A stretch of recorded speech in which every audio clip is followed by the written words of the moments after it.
Are y'all really excited to talk about destiny? Yes. Well, I'm not going to keep you long, but I want to first start off by saying thank you, Brittany and your husband. Thank you so much for this opportunity just to share and to do exactly what I love to do, which is inspire, influence, and motivate the masses. My name is Taylor Simon, and some of you may not know, I'm actually the CEO and founder of a branding and marketing agency called Divine Desires. I'm a wife, I'm a spiritual mother. I'm actually in the process of creating my first book, so I'm soon be an author, and all these good things. But I want to tell you that it wasn't always like this. I wasn't always this nice, confident, exuberant, just charismatic woman, because I was born into an environment that was limited, that was literally embellished with limitation.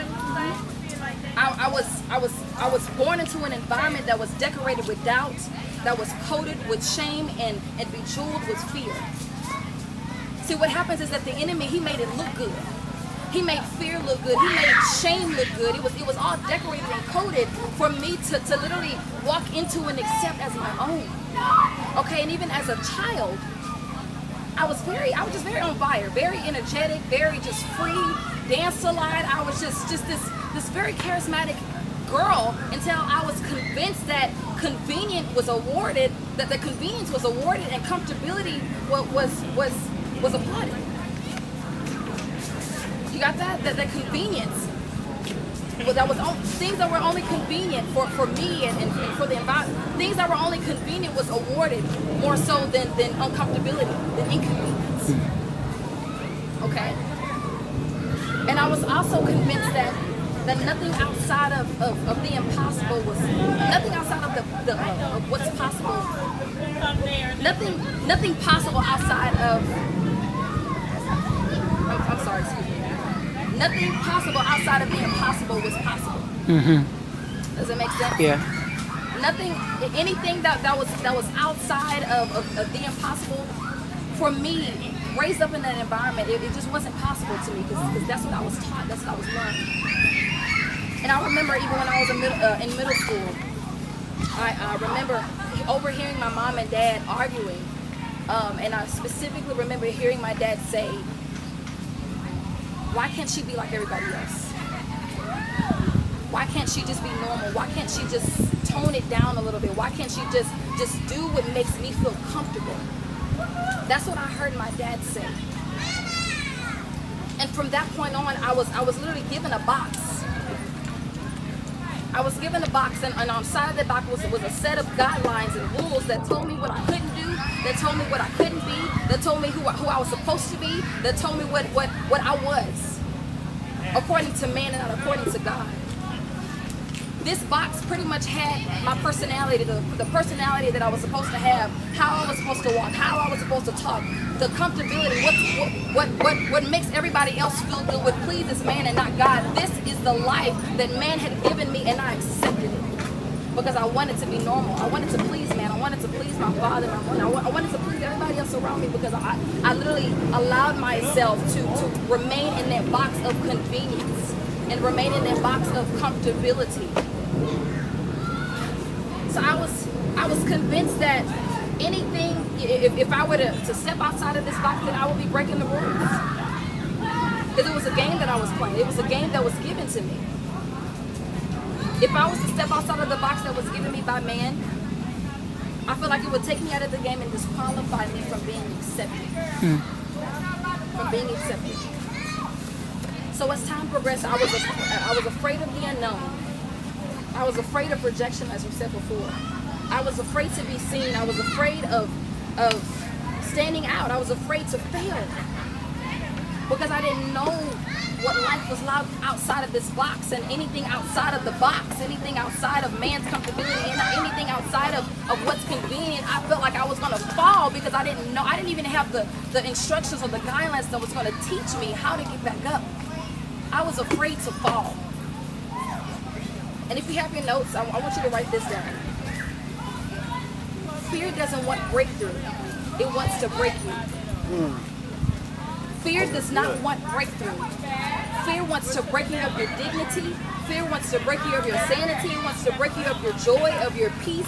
It wants to break that identity that God has given you. It wants to break everything on the inside of you. But what fear does not know is that breakthrough is necessary for your destiny. It's that being broken down into something strengthens you for the possibility of achieving the impossible. Fear does not know that. I want to tell you this too, that fear is afraid of you. Fear is afraid of you.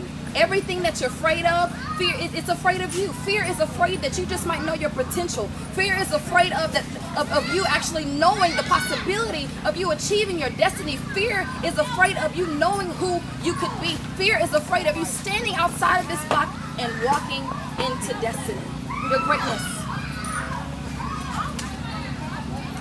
So as I got older, I grew into my faith. And I began to see that I pretty much outgrown this box. And I decided to break the rules. And during this time, just another side note, during this time, the Lord had shown me a dream. And in this dream, he had brought me back to that moment when I was a child. Because I feel like since there's a lot of older generation here, sometimes as we get older, we tend to forget the possibility, the optimism that we once had before as kids, believing that anything's impossible, that anything is possible, believing that I can actually pursue a business, that I can actually have that book or pursue this business. We forget because life's journey and life's damages, it's not an excuse for us to say no and abort our destiny. It's not an excuse any longer. So when he showed me that dream, he brought me back to me being a little girl, being confident, being optimistic, being strong, being free, dancing around, frolicking, being free in everything that God had called me to be. And at that moment, I decided I literally told myself, I was like, you know what, I want to be that girl again. How many of you want to be that person again that you were before you allowed circumstances to taint the vision, to taint your destiny, to keep you from walking into your purpose? How many of you have been there?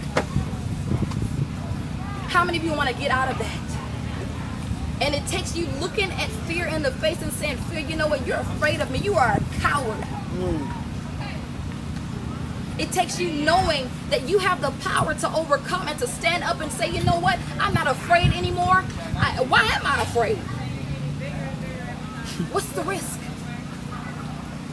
What is the risk? Are you willing to take the risk of breaking the rules of what your parents, of what people, of what your spouse has told you? Are you really willing to step outside of this box and be everything that God has called you to be, and expand and spread your wings and fly so that you can stand and step out of this box and stand in your greatness? Are you ready for that?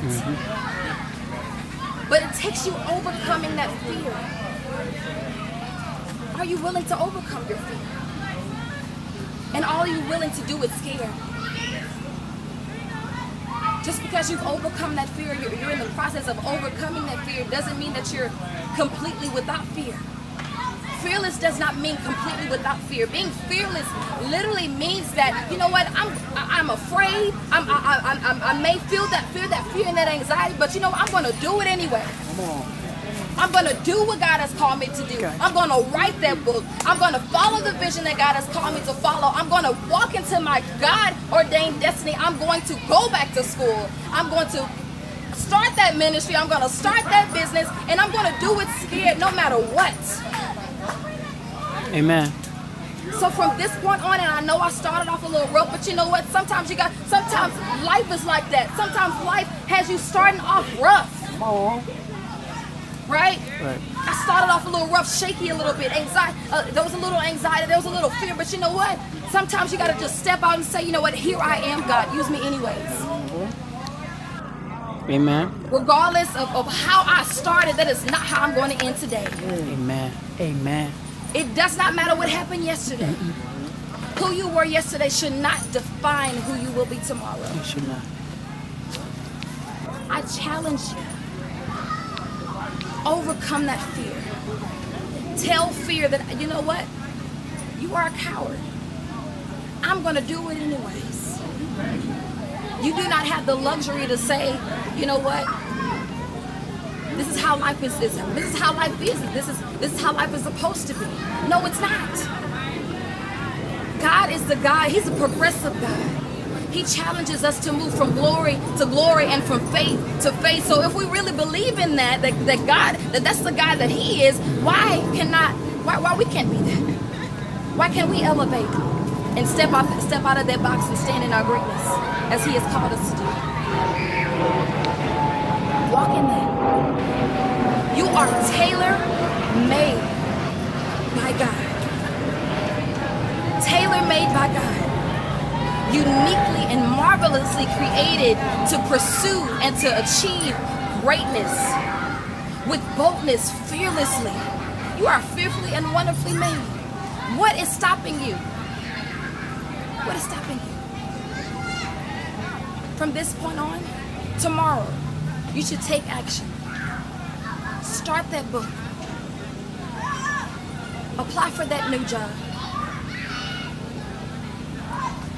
Start coming up with some videos or talking. If you like to talk, and if you want to be a motivational speaker, if you want to be an inspirational speaker, start making some videos on YouTube. Make yourself more visible. Make it happen. You cannot blame everybody else and even anything else for you not pursuing your destiny. I challenge you. You can do it. There is nothing that you cannot do. Just like the Bible, it says, with man, it is impossible.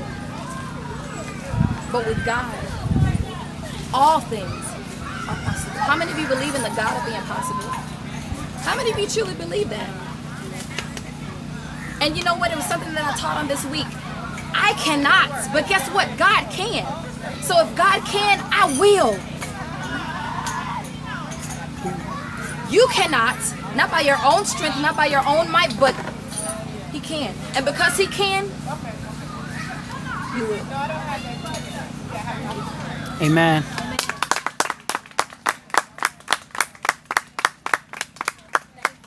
Thank you.